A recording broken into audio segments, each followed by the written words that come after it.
Welcome to episode 67 of the Ben Briggs podcast. I am Ben Briggs. It's Tuesday, people. Tuesday, 24th of December. It's not, people. It is not Tuesday, the 24th of December. It's not Christmas Eve right now because I've had to put this back again. It's fucking Christmas Day right here, right now. I'm doing this at 20 to 8 at night for the love that you show me, people out there. I am doing this on Christmas fucking Day just to try and get it out. What sort of a sad bastard does a podcast on Christmas Day? Me, people. That's who I'm telling you. Me, right now. It's Christmas Day. It's 20 to 8 at night. I am just literally, the tea is off the agenda today, people. I've literally just poured my first alcoholic drink of the day. And we're on port. I know. I'm living like some sort of Victorian character from a fucking Dickens novel right now. Not too dissimilar, to be perfectly honest, from the old Scrooge. Three ghosts tried to visit me last night. I told the first one to fuck off and the other two didn't turn up. That's what Scrooge should have done. That's what he should have done in that. I have watched, by the way, I have watched that today, A Christmas Carol on the BBC. People of the world, not just in the UK. People of the world, if you haven't seen that, A Christmas Carol with Guy Pearce, Stephen Graham in there. Jesus Christ, that port's strong. It's like 10-year-old port. You can tell that because it tastes like fucking Prince Andrew's dick. 10-year-old, fucking hell, here we go. 10-year-old port I'm drinking at the minute. It's the first glass though, people. So this podcast, it's got to last half an hour. I thought I can start drinking one glass and by the end of it, still be a little bit compos mentis, even though it's already playing havoc with my IBS, man. I don't even know if I've got that. It's probably just repeating on me a little bit. But yeah, if you haven't seen A Christmas Carol with Guy Pearce, Stephen Graham in it, it's fucking good, man. It's sort of like, it doesn't pull any punches, that's for sure. It's a little bit of a renegade version. It's sort of like a Scorsese version of A Christmas Carol, the classic Dickens tale about Scrooge and that shit, and you get a bit more background information of probably why the chap doesn't like Christmas that much after a little deal done at school with his dad. Fuck me, Jesus, it's bleak. It's bleak as fuck. And you haven't got that whole thing at the end where he goes around buying everybody fucking Christmas turkeys and shit. To be fair in it, I didn't like the Bob Cratchit character. He seemed a little bit too sarcastic for my liking. He seemed a bit of a fucking arsehole. Even that. So I was like, I'm not really that bothered about Scrooge treating him badly. But it's a good watch, people. That's all I've been doing all day, by the way. Watching fucking films and shit. That's what you do at Christmas, isn't it? I always watch 2 films Christmas Day, guaranteed.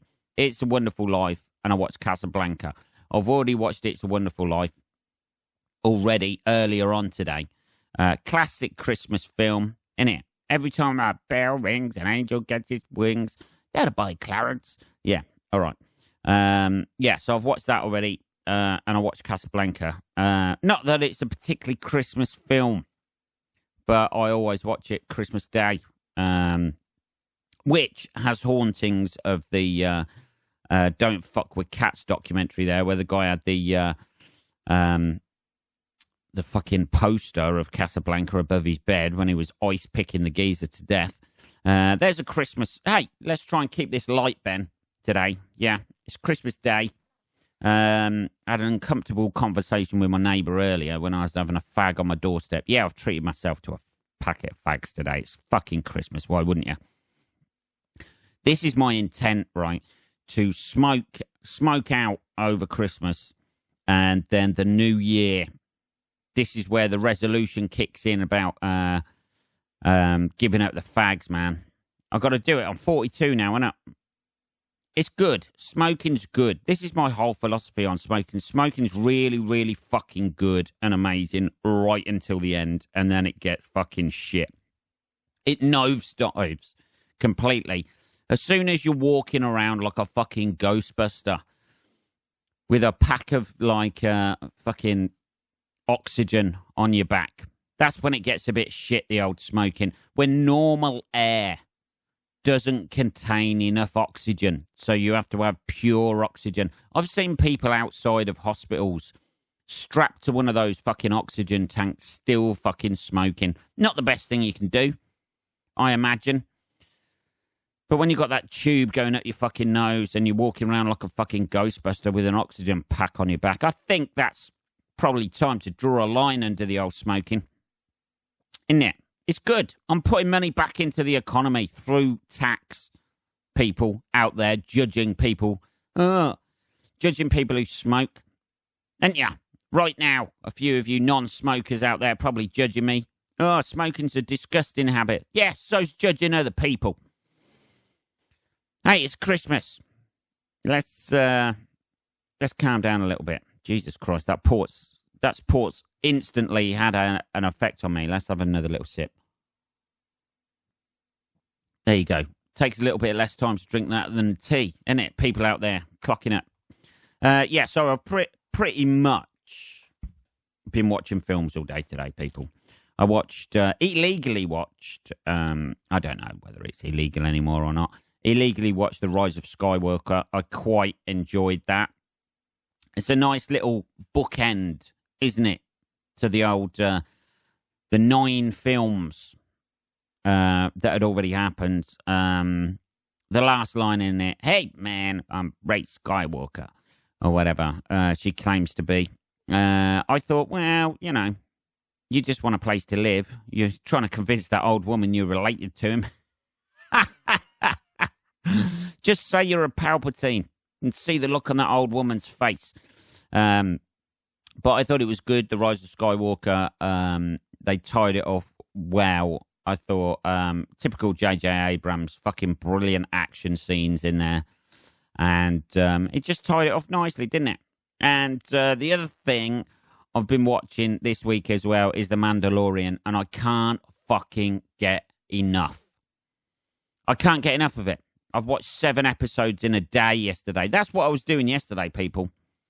Christmas Eve, watching The Mandalorian all day long. Legally-ish. Legal-ish? I don't know. I watched it on my laptop. I don't know. There's sites out there. I'm not the one.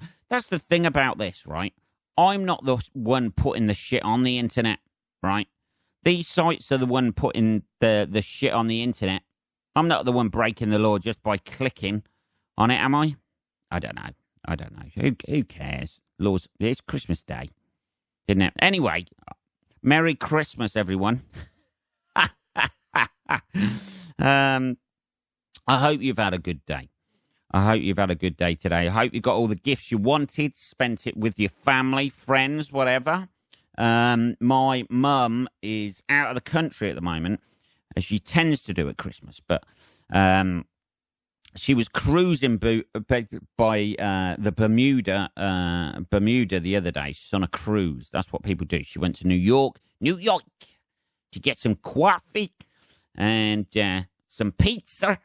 The New York accent slipped there a little bit, didn't it? But yeah, she went for a few days in New York, and now she's gone for a cruise. So she was heading past Bermuda. At last text message. Jesus, that port's repeating on me. Somewhat chronic.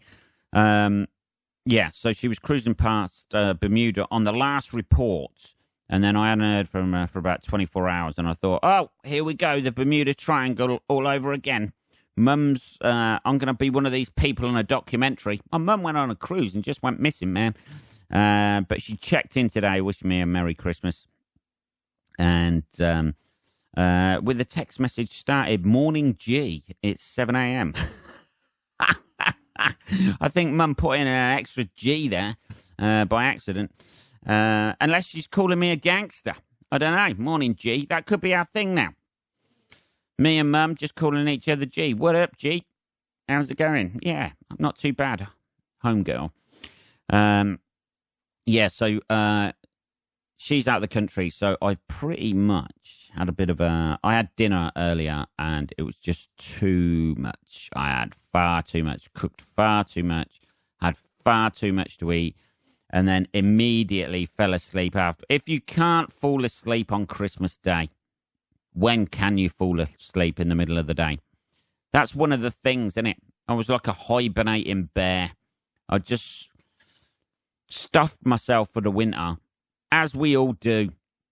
And I'm one of those wankers who doesn't eat meat. I know, people out there. Someone's got to have a conscience about something, haven't they? At least, you know, I've got to have a conscience about something. That's what I mean. I'm not judging you people out there for eating meat. You fucking plough through it. You eat those things that are living and had a life, but I choose not to.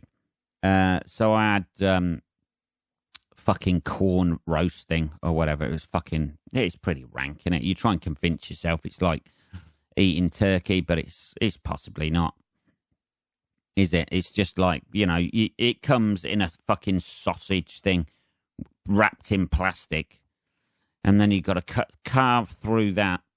I had the old Brussels sprouts. I don't mind Brussels sprouts. It's all right. But I cooked enough for to have a spare dinner as well. So at some point, I may heat that up and have that in a bit. That's the thing. This is the thing about Christmas Day. When you have your dinner, about an hour afterwards, you're like stuffed. You have a sleep, you wake up, and then 2 hours after that, you're hungry again. I have no idea how the human race has survived. When you can be that full, and then 4 hours later, you're like, oh, yeah, I'm starting to get a bit peckish again. We have to eat all the time. We're not like a snake, are we? You can see why snakes survive. They have one meal, and it sorts them out for a couple of months. You watch these documentaries about, like, things living in the arid deserts and wastelands and shit, and they eat every fucking 2 years or something. That's the way to survive. We have to eat every fucking... I couldn't have been more full. I haven't even had a shit afterwards. So it's in there. It's still in my system, working its way round my intestines. I imagine it'll float out of my fucking hernia at some point, just float past there. And then into the bowel system, which is the bowel system, isn't it? And then into the, you know...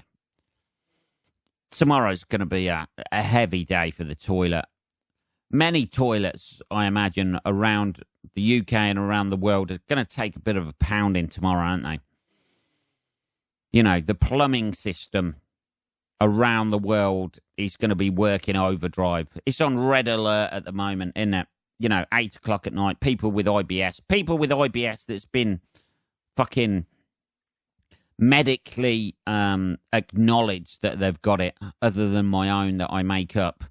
I imagine the toilet systems are on red alert at the minute for the next couple of days, aren't they? Until possibly New Year's Eve, when it's there just to take vomit. I don't know, people. I don't know.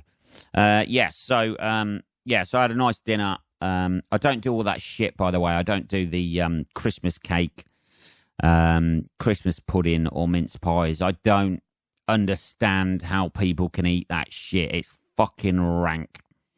Christmas cake, the only good thing about Christmas cake is the fucking icing on the top. The only good thing about Christmas pudding, there's nothing. I never liked Christmas pudding. It must have been shit. Like years ago when, like in the in medieval times, when like Christmas pudding was an amazing thing. Holy shit, you got raisins and shit in there and bits of fucking orange peel. Oh Jesus, fucking rank, man. It's all the shit you don't want to eat, surely. Give me some ice cream any day. You know. Bit of Viennetta ice cream with double cream on the top. You know, even like a syrup pudding. That's nice. Bit of cream on the top, but fucking, I never got my head around mince pies. It's that horrible, stodgy shit in the middle, innit, of the mince pie. It's just, yeah, I never really liked that shit. I remember eating that around my nan's house when we used to go around Christmas around my nan's house when I was a kid. And you bite into it and there'd be 20p pieces in there and shit. That was the good bit. That was the only good thing about the Christmas pudding. And now all I'd be thinking is because I can't fucking eat around other people. Yeah, that's one of the things I don't do on Christmas. Eat with other people. I can't do that, man. I can't do that whole fucking thing. I'm organic when I come to eat as well. I just fucking shovel it in. I don't experience the taste or the flavour, man. I just fucking eat to be full and then eat as much as I can and then fucking relax and fall asleep on the sofa as I did this afternoon. I know. If you can't sleep on Christmas Day, when can you sleep? Who said that? That was me a few minutes ago. What are we on? Fucking 16 minutes already, people. Let's have another bit of Christmas pour. Anyway, the crux of the situation is I hope you all had a Merry Christmas and got the things you wanted. I'll tell you a few things I got. Let's have a look. Let's have a little bit of port first. It's not bad, man. It's not bad. It's fucking rich, though, innit? It's the sort of drink that can give you gout in a day. You just wake up tomorrow and you can't fucking walk. Innit? I feel like a fucking Mr. Bumble character at the minute. I don't know. Yeah, so I'll tell you a few of the things I got for Christmas. I'm going New York. In February. So my mum got me some dollars, to go to New York with. Sorting out gigs over there at the minute. So I'll be in New York at some point at the start of February, from about the 5th of February, I think, for about a week, like 6 nights, 7 nights, I'm over there. So I'll be out there. So I got some dollars for that. I got Peter Fox, international reviewer extraordinaire, Knott's Comedy Review, kindly gave me a present the last time I saw him and said, I thought you'd like this for Christmas, which was nice. And it was a good, the bad, and the ugly book. The book of the film, I think it's a spin-off of the film, but it was the book of the film, which was very nice of him because he knows I like that film. And that was lovely of him. So I got that, opened it today, thanked him. Thank you, Peter Fox, for that. I also, I got I like wearing black on stage. I wear a black sweatshirt, any design. A black sweatshirt, black jeans, white trainers. That's my thing. That's what I do. It just makes me, I feel comfortable in that shit. I don't have to fucking iron a shirt. I can just go on stage, pull it on. It feels like, I don't know, man. Takes me back to the football days wearing a sweatshirt, you know? Feels like you're working out a little bit. Feels like you're fucking earning your money. I don't know. Maybe I ought to. You know, I never wanted to, like, I'm not a t-shirt and a jacket kind of a guy. You know what I mean? I see people wearing t-shirts and jackets and think, oh yeah, that looks quite smart, but it doesn't fit with me. You know, I like keeping things a little bit loose. So, I have a sweatshirt. My mum bought me a new Tommy Hilfiger sweatshirt, black one. Or blackish. It's sort of like in between black and navy. Yeah, she bought me that. That was nice. She got me some fucking smelly stuff. You've got to have smelly stuff at Christmas. It's like, it's mandatory, isn't it, at Christmas? Smelly stuff. So some Ted Baker smelly stuff.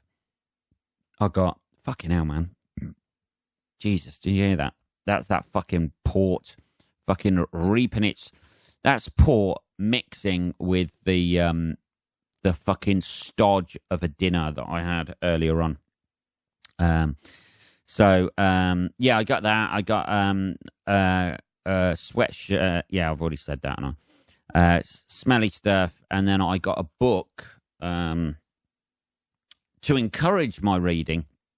I quite like autobiographies and biographies and shit like that. So I got the book Blowing the Doors Off, which is the Michael Caine Blowing the Bloody Doors Off and Other Lessons in Life by Michael Caine. Teach me, Michael. Teach me. I'm willing to learn. So I've had a little bit of a read through that. I'll read quite fast. So I'm on page 198 at the minute. I know. I read quite fast. I sort of like skim read. It's one of my things. I read quite fast. It's like it's been a gift and a fucking curse over the years. I'm not like fucking, like Johnny Five out of Short Circuit. I'm not like that, or fucking, like Matt Damon out of Good Will Hunting. But I do read pretty quick. So once I get into something, you know what I mean? That's the thing, isn't it? You've got to be interested in it, and it's got to be people you're interested about.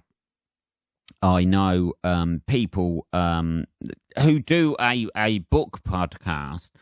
Long time listener to the show, Hannah Sylvester, and her friend Marie do a podcast, Fake Club, where they do pick random books up from charity shops and just read through them. But I have to, and whatever it is, I think it's the third book from the left on the top, on whatever row they just grab that. So, but I have to be fucking interested in something to read it, or interested in the person. I find Michael Caine infinitely an interesting person, coming from a working class background and then doing quite well in what he did. Like he's one of the most famous actors in the world, isn't he?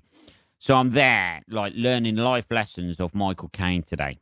198 pages I've done of life lessons from Michael Caine. So that was nice. And then I got a few other little bits. I got a chocolate orange. My mum always gets me a chocolate orange every year. Like, just to throw in there, as if I haven't got enough fucking chocolate in the house at the minute. Yeah, so that was pretty much all of my gifts. I've got some other gifts to take up to somebody tomorrow. And then that's it, isn't it? Like, it's pretty much, it goes so quick, doesn't it? I know kids and stuff like that. You lose the magic of Christmas as you get older, don't you? Because I remember being fucking excited about it, staying up, getting up early and seeing that bag of presents at the end of the bed. And now it's like, oh, fucking hell, I've got all this work to do, man. I've got all this shit to do today. But not that I've done very much today, people. Not that I've done very much at all. There's going to be... Oh, fucking hell. What are we on? 23 minutes. Jesus. There's going to be no adverts today, people. I think you can give me a pass on that, can't you? You've given me a pass, like, the last few episodes on being late. So what I'm going to do is we'll do a few stories like that have been in the news and shit, and then we'll call it a day, shall we? And then we can all get on with our lives about and enjoying our Christmases, can't we? I'm not gonna finish this bottle of port tonight. I am a greedy fucking drinker, but I'm not that greedy. Let's have a look at this. Colorado, here we go. Like, Colorado man robbed bank, immediately threw cash in the air, yelling Merry Christmas. Now, here is a guy who gets the spirit of Christmas. Ultimately, a Colorado Springs robber was anything but discreet after he stole thousands from a downtown bank on Monday afternoon, with witnesses saying he immediately ran outside and yelled Merry Christmas while throwing wads of cash into the air. This geezer needs a fucking medal, he says, trying not to burp into the fucking... An eyewitness told KKTV that the man who identified police, 65-year-old David Oliver, left the bank, threw money into the air, shouted the holiday wishes, then went to a nearby Starbucks where he sat down and waited to be arrested. Fuck it. That's a big fuck you to the system. Maybe he needed a fucking bed for the night. He looks like fucking Santa Claus as well. He's got a big white beard. Love it. Police said Oliver was arrested without conflict and no weapon was found on his person, though the suspect had reportedly claimed to have a weapon while robbing the nearby Academy Bank. Of course he did. Of course. He's not going to walk in there and say, look, I've got no weapon or anything like that. I don't want to hurt anybody, but hand over all your cash, is he? Fucking hell. They'll just go, oh, fuck off. Police said Oliver, fucking, here we go, I've read that bit. Colorado Springs Police Sergeant Jim Jaffa-Cake. Oh, man, it's almost like Jaffa Cake. Jim Jaffa-Cake would have been awesome. Did not confirm to the Denver Post that money was thrown into the air or that the man yelled Merry Christmas. The amount of money stolen remains undisclosed, but Jaffa-Cake told reports that thousands of dollars remain missing. Witnesses say people walking down the street picked up money and returned it to the bank. Fuck off. Not all of them did, if some of it's still missing, surely. I bet they thought they'd give themselves a little Christmas bonus. Anyway, that is the sort of story you want to hear about at Christmas, isn't it? Have a bit more port there. That's the sort of story you want to hear about at Christmas. A guy robbing a fucking bank and then throwing it all the cash in the air and yelling Merry Christmas and then just casually going to a Starbucks, sitting down. How cool is that? That needs to be a fucking film about that guy. That should be the new A Christmas Carol. That should be the new Dickens fucking thing. If he was writing today just about a man who robs a fucking bank, throws it all in the air and just sits there and goes, well, come on, give me a bed for the night. He'll probably get a bed for a few more nights, really, won't he? Like, it's America. Less sentences are harsh. He's doing 10 to 15. I don't know. What other stories have we got? We got one more story here, and then we're done. I know. It's a bit slapdash today, people.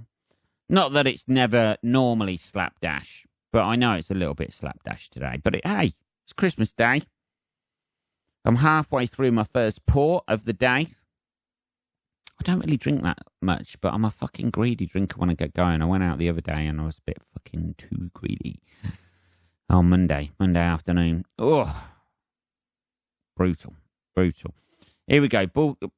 Blind mystic Baba Vanga's, that's an unfortunate name, Baba Vanga's predictions for 2020 after foreseeing 9/11 and Brexit. This is somebody who claims to be Nostradamus.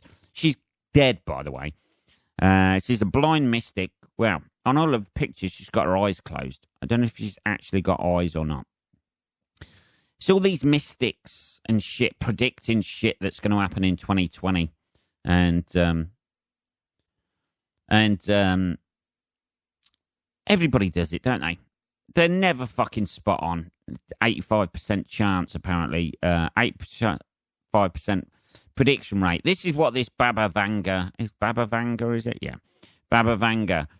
Despite dying 23 years ago, she's not putting out predictions now still, by the way. That would be fucking miraculous.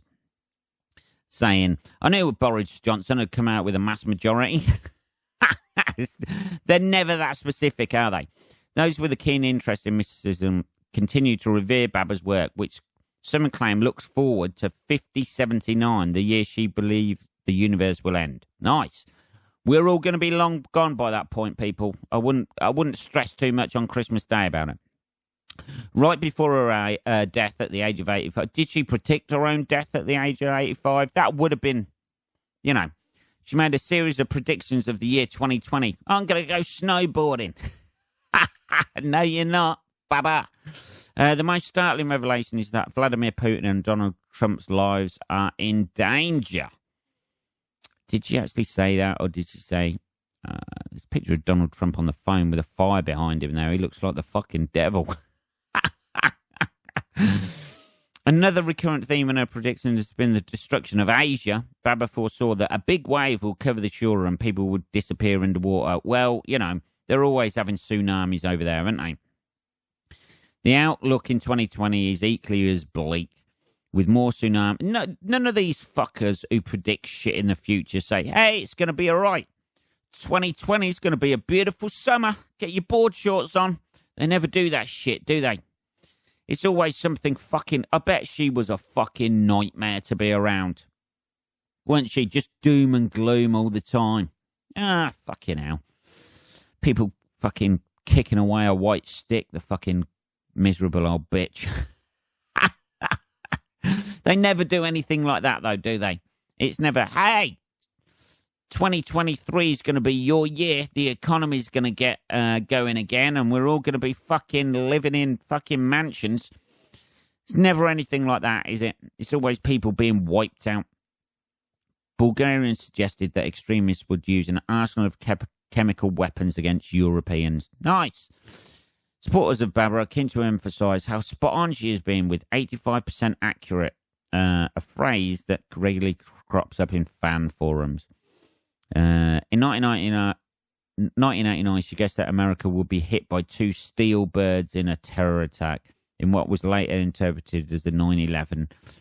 Fucking hell. You know, it's vague, isn't it? 2 steel birds, you know. If you're going to be specific, you know, you'd say on September 11th, 2001. It was 2001, wasn't it? I think so. September 11th, 2001. 2 fucking planes are going to fucking fly in the Twin Towers. You don't want to go to work that day. She's not saving anyone's lives, is she? By vaguely suggest 2 steel birds are going to fucking... All right, you fucking mental bitch. Dear. I'm literally just, yeah, it was 2001. I'm checking. 18 fucking years ago, man. It doesn't seem like that, does it? Jesus. Yeah, where's this Baba woman gone? Before, Baba's big breakthrough had come a year earlier, however, when she accurately predicted the sinking of Russian submarine, the Kursk. Did she? A steel fucking fish will drop to the bottom of the... All right, stop with the fucking animal metaphors. Before cancelling Christmas and ordering a nuclear bunker, however, readers should know that some questions remain about Baba and her predictions, some of which have been proved to be way off the mark. Here we go. Her prophecy that Europe would cease to exist by 2016 was clearly wrong. Unless seen through an incredible, generous Brexiteer lens. Wow. Baba's suggesting that the 1994 FIFA World Cup will be played between 2 teams beginning with the letter B was equally wrong. Fucking hell, she covered everything. Fucking just stay with the fucking horrendous disasters and leave the fucking football results. The nuclear war penciled in for the years 2010 to 2014 also failed to materialise. No shit. Perhaps more damage seemingly non-existent. That's the port kicking in, isn't it? Perhaps more damning is the seemingly non-existent nature of her prophecies. While Baba may have spoken or written down her predictions in Bulgarian, no credible version is available to view. So it's all bullshit then. They just took a picture of... This could be fake news. They just took a picture of some blind woman and said, she's a fucking soothsayer. According to a 2012 Washington Post investigation, the few prophecies that can be traced back to their origins appear to come from Russian social media. Here we go. Here we go again, people. Russia have infiltrated the Ben Briggs podcast with a bit of fake news. What better way to celebrate Christmas than that? Fucking hell, we're on 33 minutes, people. What better way to show how the world and fake news works than Russia finally infiltrates the Ben Briggs podcast with one of its fake news stories? And there's somebody now in Russia being shot because I've found out. And what better way to end the Christmas Day episode of this? Should have been Christmas Eve, I know, but it's Christmas Day. That's it, people. Episode 67. We got through it. The port is fucking repeating on me, something chronic at the minute. I don't know what that's about. It's bouncing off that Christmas dinner I had earlier and coming back up in gas form. I hope you have a lovely time and a great Christmas. I hope you spend it with your loved ones and everything. Have a great time for the rest of the holiday period. Tomorrow is where the gout starts for all of us. Have a great time, people. That's episode 67 out, motherfuckers. And I'll speak to you Saturday, and it will be Saturday. Take care.